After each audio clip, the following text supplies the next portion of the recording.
On my way to be a teacher, I met and married the woman of my dreams. Her name is Gwen. And I met her at the most romantic place imaginable. I know, you guessed it. The Cosmo.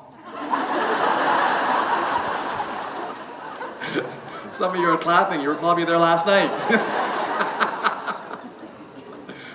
But I am happy to share with you all that this year, we are celebrating our 30th wedding anniversary. We are. And I have to tell you, I would marry the same woman in a heartbeat. We have two beautiful children, Mitchell and Jacqueline. They don't know this slide is up here because Mitchell is 27, Jacqueline is 25. Jacqueline, sometimes I will ask her advice as to what I should do when I give keynote speeches like this. And one day she turned to me and she says, "Dad, don't tell them stories about me as a little girl." I said, "Do you mean about the one when you were 3 years old and you got a Band-Aid stuck up your nose for 6 months?" She says, "Yeah, don't tell that story." I said, "Okay." Oops. Mitchell's fiance, last week, and anybody I see, I tell them, gave birth to our first grandchild. And there she is. When I held her for the first time, she can now speak 3 different languages. And I could have sworn she said "Grandpa." The reason why I tell you all of this is that this book is just a combination of what I have learned as a child, as a teacher, educator, and as a parent. Please, I do not profess to be an expert. You people are the experts. But I have learned 3 not so secret, but I believe most important keys to living in harmony with our children. And the first key is to simply take the time to listen. Take the time to listen. And don't our children say the darndest things. Grade 1 teacher is asking her students to finish these particular quotes.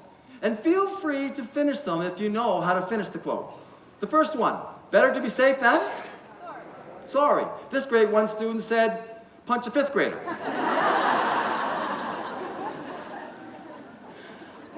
When the blind leadeth the blind. I don't know that one either. But this student said, just get out of the way. Common sense. And of course, a penny saved is? Penny earned. This student said, not much. And this one is my favorite. Now remember, grade 1 student. Better late than? This student said, pregnant. Grade 1. Oh, I would have loved to have been in that classroom. There was this boy. We'll call him Jeremy. And Jeremy was a high school student, grade 12, suspected that he's drug dealing, drug user, slumped in a chair in my office after being told that the administrator is going to suspend him for the rest of the year. The administrator was me. Being suspended for the rest of the year. And he sat in that chair, slumped. And as I looked at him, I remembered a motivational speaker that maybe a lot of you would have heard. Her name was Crystal Kuykendall, and she spoke at the Coliseum.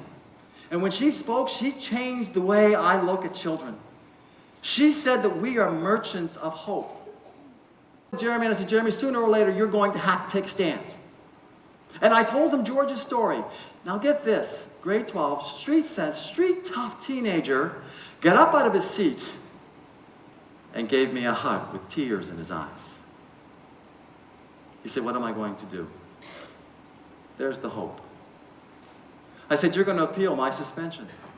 He said, what? I said, you're going to appeal my suspension. He made the call to the director of education, set up a meeting. Jeremy prepared a speech. You could tell he was nervous. Hands were shaking. He was visibly sweating. And his voice sounded like, stop freaking a pop. The director gave him another chance. Is that you listen to me. Listen with your eyes to the unspoken hope. Try to understand me inside and out. And please volunteer to not judge me, and be positive. In other words, ladies and gentlemen, something you already know.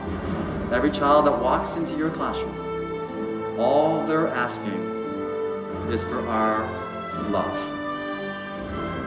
That, in my opinion, is living in harmony with our children. Thank you.